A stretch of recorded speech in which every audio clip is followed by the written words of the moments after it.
Welcome to Nila's kitchen.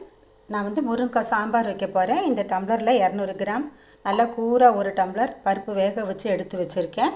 முருங்கைக்காய் அரிஞ்சு வச்சுருக்கேன். வெங்காயம், தக்காளி, கருவேப்பிலை, கடுகுளுத்தம்பருப்பு, சீரகம், வெந்தயம், பெருங்காயம் தாளிக்கிறதுக்கு. இந்த மிளகாத்தூள், சாம்பார் பொடி இது 3 ஸ்பூன் போட போகிறேன். வாங்க எப்படி செய்யுதுன்னு பார்க்கலாம். எண்ணெய் ஊற்றிட்டேன். இதை தாளிச்சிக்கிறேன்.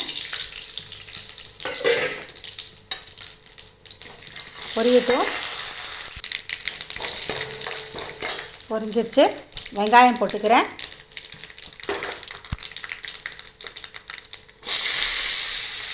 வெங்காயம் வதக்கிக்கிறேன். வெங்காயம் வதங்கிருச்சு. தக்காளி போட்டுக்கிறேன். புளி ஊற்ற மாட்டேன் நான்.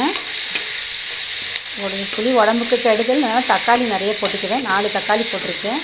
இதுவே சூப்பராக இருக்கும். புளி வேணுங்கிறவங்க நீங்கள் போட்டுக்கோங்க. கடைசியாக கருவேப்பிலை போட்டுக்கிறேன். முருங்கைக்காயை போட்டுக்கிறேன். தண்ணி ஊற்றிக்கிறேன். முருங்கைக்காய் வேகிற அளவுக்கு கொஞ்சமாக போட்டுக்கிறேன்.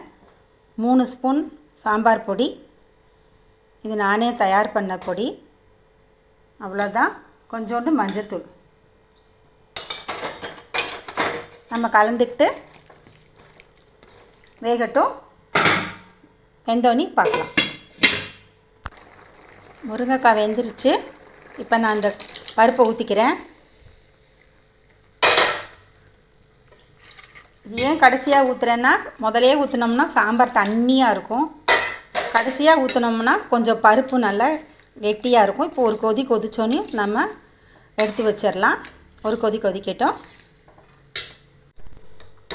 முருங்கைக்காய்க்கு மட்டும்தான் உப்பு போட்டேன்.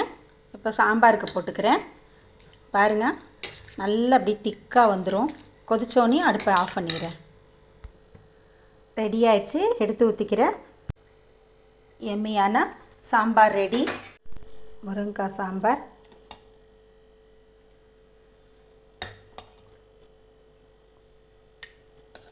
உருளைக்கிழங்கு வறுவல், சௌச்சௌ கூட்டு, ரசம், தயிர்.